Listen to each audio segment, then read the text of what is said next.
Terve, mä oon Kalle Metsäpalveluyrittäjä Satakunnasta. Tällä videolla aion selvittää, kuinka kannattavaa taimikonhoidon teettäminen on. Kannattavuutta arvioidaan selvittämällä taimikonhoidolle saatava sisäinen korko.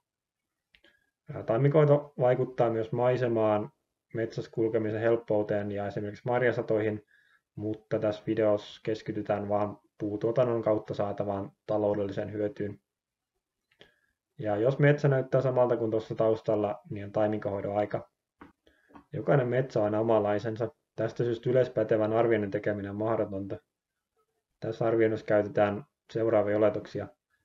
Pinta-ala on 1 hehtaari, kasvupaikka on tuore kangas, pääpuulaji on kuusi, metsän sijaintikunta on Huittinen, taimikonhoidon hintana käytetään 400 € hehtaari kohti, joka on tämmöinen tilastollinen keskiarvo, ja puun hinnat on syys-lokakuun vaihteesta. Ja tässä laskelmassa ei oteta huomioon veroja eikä inflaatiota. Tässä on yksinkertaistettu malli kuusen kasvatusketjusta, jota hyödynnetään arvioinnissa. Ensin kuuset istutetaan, sitten 5 vuoden iässä tehdään perkaus ja 10 vuoden iässä taimikonhoito.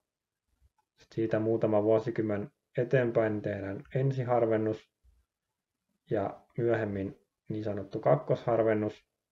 Ja viimein 6-70 vuoden iässä tehdään päätehakkuu.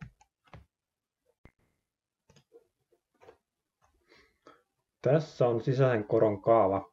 Saattaa vaikuttaa vähän hankalalta, mutta käydään läpi pala kerralla, niin eiköhän siitä selvitä.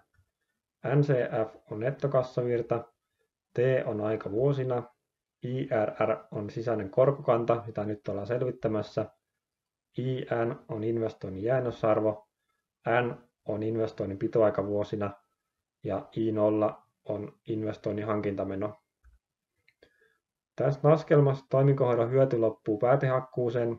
Tämä tarkoittaa sitä, että investoinnin jäännösarvo on 0. Se voidaan poistaa laskusta. Kaavasta saadaan tämän näköinen.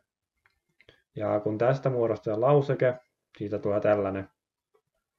Ja jotta tästä pystyttäisiin ratkaisemaan sisäinen korkokanta, pitäisi tietää kuinka paljon taimikonhoidon tekeminen lisää puukauppatuloja harvennuksissa päätehakkuussa. Ja vielä se, että kuinka monta vuotta taimikonhoidosta on kulunut, kun hakkuita tehdään. No, tämän selvittämiseksi pitäisi olla 2 täysin samanlaista taimikkoa, jos toiseen tehdään taimikonhoito ja toiseen ei. Sitten harvennusten ja päätehakkuun jälkeen voisi laskea, kuinka paljon tuo taimikonhoito on lisännyt hakkuutuloja. No, toi veisi käytännössä monta vuosikymmentä ja on muutenkin aika hankalasti toteutettavissa. Ja tästä syystä kasvatus toteutetaan simuloivalla tai kasvumottiohjelmalla. Tämä on tällainen ohjelma, jolla voi luoda erilaisia kasvuketjuja ja kokeilla, miten eri toimenpiteet vaikuttaa kannattavuuteen. Säädin oletukset valmiiksi. Aloitan uusi kasvatus. 5 vuoden kohdalla tehdään perkaus ja 10 vuoden kohdalla tehdään taimikonhoito ja tehdään suositusten mukaan 1200 runkoa hehtaarilla. Jatketaan kasvatusta 33 vuoteen asti ja tehdään ensiharvennus. Avataan ajourat, jätetään 1000 runkoa hehtaarille. Tämä kuvaaja esittää pohjapinta-alaa, se on arvo, jolla kuvataan puumäärää. Jatketaan kasvatus 48 vuoteen asti, tehdään toinen harvennus, tiputaan pohjapinta-alaa 22. Sitten jatketaan kasvatusta 68 vuoteen asti ja tehdään päätehakkuu. Ja jätetään sertifikaatin mukaisesti 10 säästöpuuta hehtaarille. Aloitetaan toinen kasvatus. Laitan nimeksi ei taimikonhoitoa. Näin tehdään perkaus samalla kuin äsken 5 vuoden kohdalla. 10 vuoden kohdalla ei tehdä taimikonhoitoa. Päästään 33 vuoteen, tehdään ensiharvennus runkoluku 1000 ja 48 vuoden kohdalla toinen harvennus samalla kuin äskenkin ja vielä viimeiseksi päätehakkuu 68 vuoden iässä. Ja muista jättää säästöpuut. Metsät on nyt kasvatettu ja hakattu. Katsotaan tuotosta ja ainespuukertymää. Tässä tukkipuuosuus näkyy tuolla tummanvihreällä. Tässä nähdään, että taimikonhoidolla saatiin aikaiseksi enemmän tukkipuuta. Seuraavaksi katsotaan, mitä tämä tarkoittaa euroissa.